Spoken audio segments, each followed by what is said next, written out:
pagkakaintindi ko eh. Pero at the end of the day, parang there's always parang bad apple sa both side eh, na kailangan nating identify sa pamamagitan ng doon tayo sa totoo. Sa totoo. Yun yes, na eh. Yes. The truth is, hindi mo pwedeng bali-baliktarin ang katotohanan. Tama. Ayun. Tama. Okay. Ito pa. Ano naman ang masasabi ng mga katabi mo dyan? Siyempre may mga bulong-bulong na dito, may hindi mapakali, no? At gusto may magtanong dito sa katabi ko. Ito, halika. Anong pangalan?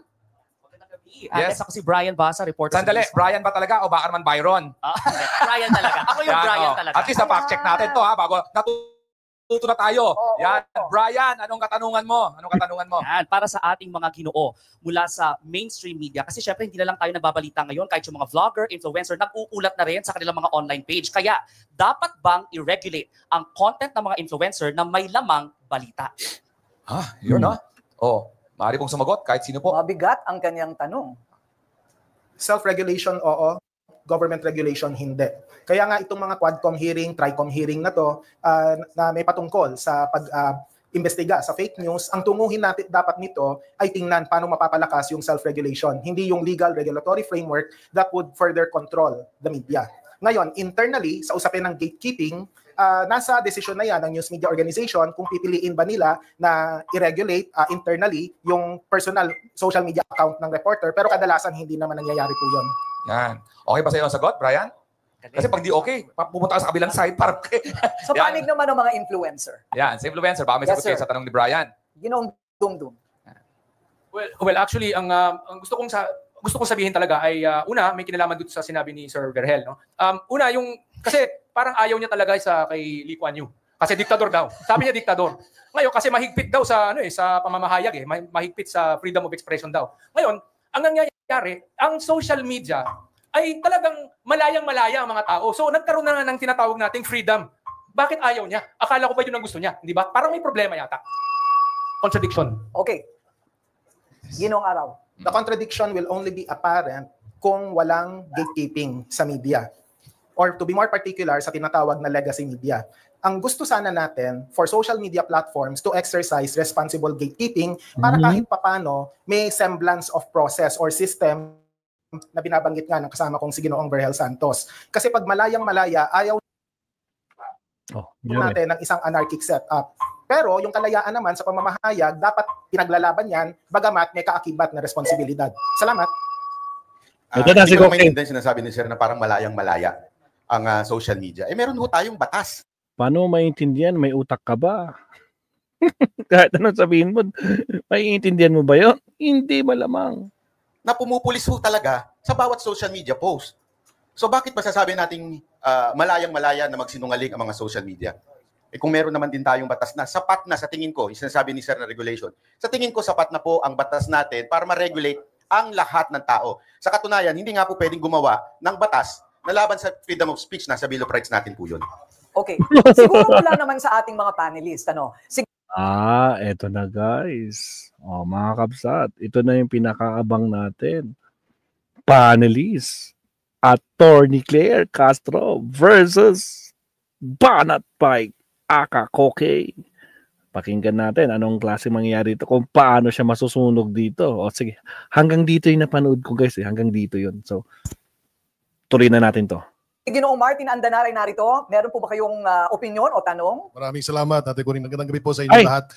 Martin Andanar pala muna. I agree with Sir Verhel na mas organized at mas merong specialized training ang traditional media. But how do you explain the fact na maraming social media political vloggers ang mas sumisikat ngayon kaysa sa mga traditional reporters or traditional commentators? Ito ba nagpapakita lamang na merong pagkukulang sa traditional media? Maaring may pagkukulang. Maaring ding yan dahilan sa kultura. Anong klaseng kultura meron tayo? Meron tayo ang kultura ng butante ngayon. Yung mga partisans, either fanatical or cultish. Baka yan kulto kaya panatiko. O kilala niya kung sino yung mga kulto dyan, tsaka mga panatiko. Binigyan mo ng balita na shooting yung kanyang persuasion, tatanggapin yan. Kasi nga fanatical at cultish Yeah, tama. Kahit fake news, para maniniwala sila sa mga kulto at saka mga panatiko. Exactly. Puntong-punto yun. Totoo yan. Pero hindi nag-iisip. Ganun nangyari. Sabihin, Yun nga, hindi talaga nag-iisip. indoctrination. Kumari po, siguro ang gusto kong masabi dito ay nagkakataon na sa social media kasi wala po tayong mga yung tinatawag na time limit o yung mga space limitations ng mga newspaper na I'm sorry, kinakailangan ganito lang kahaba ang article. So maraming nangyayari na may mga talagang tunay na bihasa, dalubhasa, talagang eksperto sa kanilang fields na nakakapagpahayag ng kanilang mga kaalaman sa social media. Kaya sila napapakinggan. Katulad ni SAS, for example, SAS Rogando Sasot when it comes to international studies and relations. So ganun po, may mga ganung klase mga eksperto. Binida pa niya si Sas. Wala namang kwento. So, nabibigyan sila ng more chance na makapagsalita doon. Thank you. Sagutin ko lamang po yung sinabi ni Sec Martin na bakit mas marami ang umaano sa social media. Nakakalungkot lang na nanggaling kay Sen na parang sinasabi ang mga Pilipino tanga. Pero sa akin, sa tingin ko lamang po, kaya na ang mga Pilipino ay mas nag-aano sa social media kasi po, mas nakaka-relate sila. Tatanga-tanga kasi naniniwala sila sa inyo. Mga panatiko sila sa inyo. No, binoleball jack mo nyo sila. No, ganun lang 'yon. At hindi kami kasama doon. At the same time, they can say kung ano yung nararamdaman nila doon sa specific topic. Unlike sa mainstream media, hindi naman sila pakikinggan. Kasi syempre, isang organisado sila, opisina, hindi katulad sa social media, mas personal. Ayan. Yusek Claire. Hindi ba parang okay Alright, ito na mga kabsat, ang pinaka-aabangan natin, Attorney Yusek Claire Castro versus Banat Pai. Tingnan natin kung makakapalag ang utak ng isang koke dito sa isang Yusek Attorney Claire Castro. Pasok. naman ang opinion, right? At kadalasan sa social media, opinion. Pero paano naman yung tinatawag na tahasang kamalian o kasinungalingan? Yes, very clear naman. Makikita naman natin kung ano ba yung disinformation, ano yung fake news. Example na lang, sabihin natin dito ito ay nasa news naman, hindi naman kailangan na sabihin na wala dito. Yung tungkol sa pinag-utos di umano ng Supreme Court, ng TRO, pero wala naman. Tama, ipinag-utos na TRO, pero wala naman talaga. Fake news na naman, kaya nga sila kinasuhan. Mismong Supreme Court ang umalma rito. Yun palang tahasang fake news na yon. So hindi naman pinag-uusapan dito ang opinion. Yun ay factual. So maliban doon, kitang-kita kagad na merong mali siya sa pagbibigay na ganitong klaseng fake news or disinformation. Okay, so would you like to react sa kanila pong sinabi? Kaya kanina sabi nga natin, siguro kaya yung social media influencers ay nasasabing hindi organisado. Dahil unang-una pa lang, meron ditong house rules na wag babanggitin. Sana ang mga events o tao. House rules, exactly. Binanggit yan kanina, house rules. Pero binanggit si Marcos, binanggit si Torre, kung sino-sino yung mga binanggit nila. Kamote talaga itong mga to. O sige, tuloy, Attorney Claire. Okasyon na hindi kasama rito sa itong ating programa Debate. ngayon. Pero tanungin ko na po si Mr. Byron. Lagot ka! Koke, handa ka na ba kay Attorney Claire? Tinatanong ka ni Attorney Claire, Byron Cristobal Acadi Koke.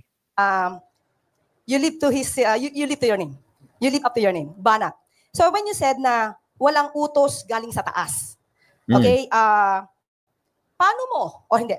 Ano ang ginawa mo to verify this? Okay. Ang linaw ng tanong. Ano ang ginawa mo? May ginawa ka ba to verify yung pinagsasabi mong utos sa taas? Meron ko bang pinatutungkalan? Network ba ito? Mainstream ba ito? At ano ang ginawa mong paraan para ma-verify ito para yung sinasabi mong walang utos galing sa taas ay masabi mo sa taong bayan na totoo? Lakata. Tingnan nga natin ang utak ng isang koke kung masasagot niya to. Pasok, koke. Kailangan natin tingnan ng mga pangyayari. Una sa lahat, napaka-obvious. Obvious sa social media, lumabas, kung ito yung pinatutukuyan nyo ma'am, na may baril po ang mga pulis. Yan po. Excuse me po. Ang katotohanan. Shucks, teka lang, nailipat ko. Putragis. Andali. Putragis. Andali lang. My goodness. Excuse me, pinutol na ni Attorney Claire kaagad. Wait lang. Sa taong bayan na totoo. Ito na. Kailangan natin tingnan ng mga pangyayari. Una sa lahat, napaka-obvious.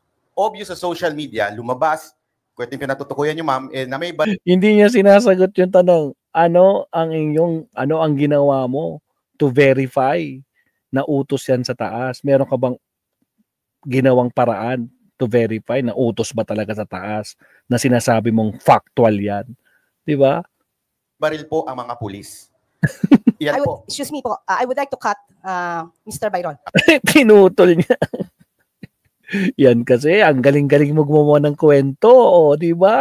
Ngayon, pahiyang-pahiya ka dyan on national TV. Tuloy. My only question is, ano ang ginawa mo? Ano ang ginawa mo? Kung saan-saan na yung kwento mo. I-style mo kasi, kala mo nagbablog ka pa din. Kamote ka. To verify na walang galing na utos o walang utos na galing sa taas. We don't have to mention the event. I just want to know ano yung ginawa mo para malaman mo kung may katotohanan na walang utos sa taas. Did you ever communicate with the owners or kung sino man yung taas na sinasabi mo? Ma'am, pinapaliwanan ko nga po bago po ako naputol. Allah, mga kamsat! Allah! Cookie, kaya mo pa ba? Cookie, kaya mo pa ba?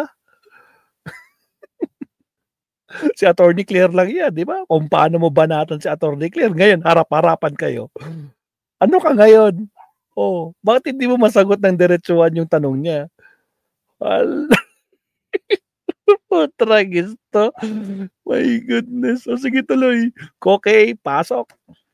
Liwanag ko na mga yung circumstances, sa tingin ko, opinion ko, ay organisadong... Tingnan niyo yung reaction ni Attorney Claire.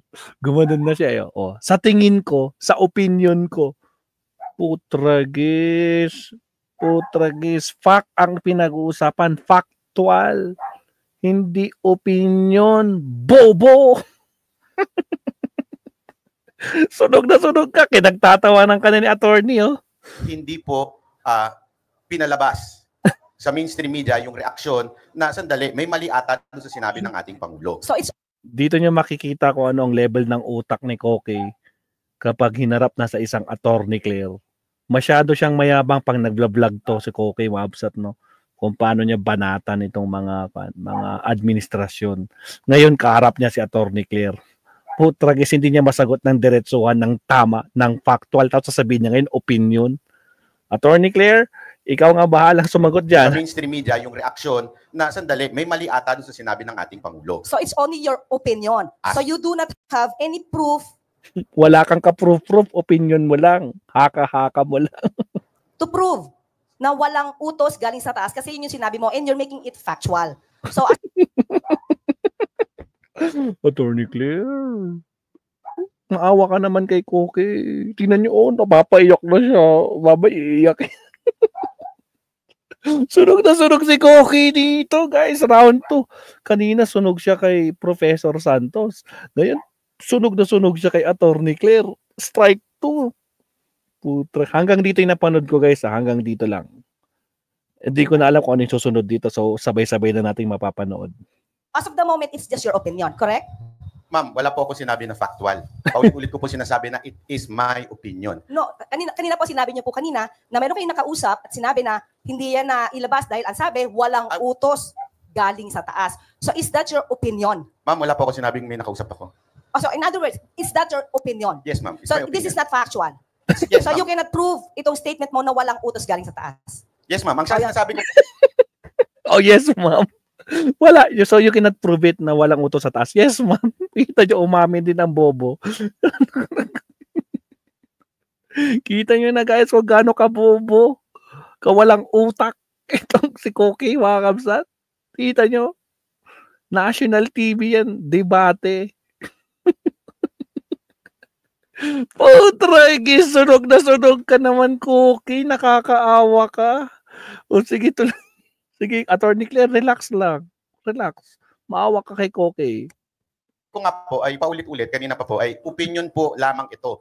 Kahit po ako nagbablog po, laging nagre-react lamang po ako sa balita ng mainstream at sinasabi ko pong ito ay aking opinion.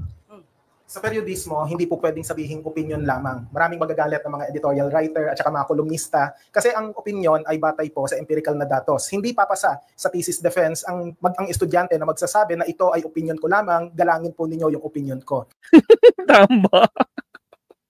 Exactly.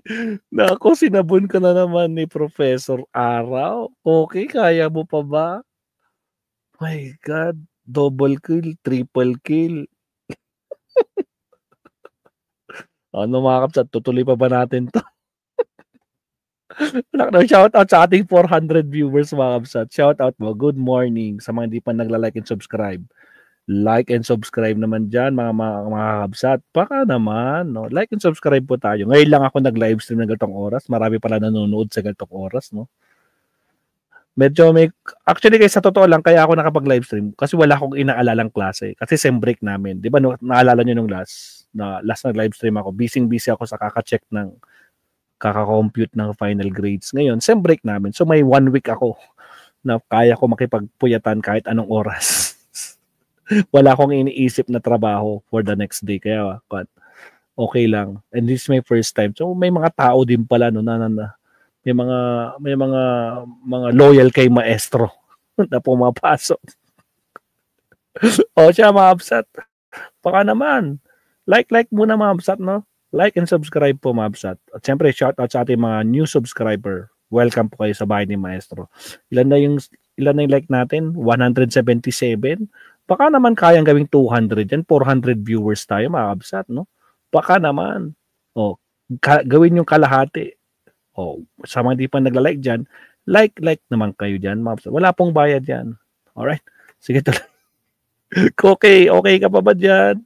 Naku po, baka may strike 3. Wala na akong idea guys ha. Hanggang dito lang yung napanood ko. Wala na, hanggang dito na. Wala na akong idea kung ano susunod. O sige, tuloy. Pasok. Maling-mali po na ang datos ay isasantabi para lang maglahad ng opinion para makapag-chase ng clout at makapag-chase ng viewers. Salamat. Pero ang tanong ko po, ibig po Makapag-chase ng viewers mo, tragis. Kumaga, fake news talaga. Kumaga, parang sinasabi dito ni Professor Araw, gumagawa ka ng isang thumbnail na clickbait para makakuha ng viewers. Ano pagsasabihin ni Koke dito? po bang sabihin nun, bawal na magbigay ng opinion sa social media? Hindi bawal pero mali. Mali magbigay ng opinion. Kung hindi batay sa datos. Ganun kasimple, mali. Ganun siya kamali. Kasi maraming malalasong isipan kapag ang opinion ay hindi batay sa katotohanan. Tama. Sinunog ka ni Professor Santos. Sinunog ka ni Attorney Claire. Ngayon naman strike 3 ka na. Sinunog ka rin ni Professor Araw. Koke, kaya mo pa ba? Tingnan niyo yung kasama ni Koke. Oh. Tama-yami na din. Allah.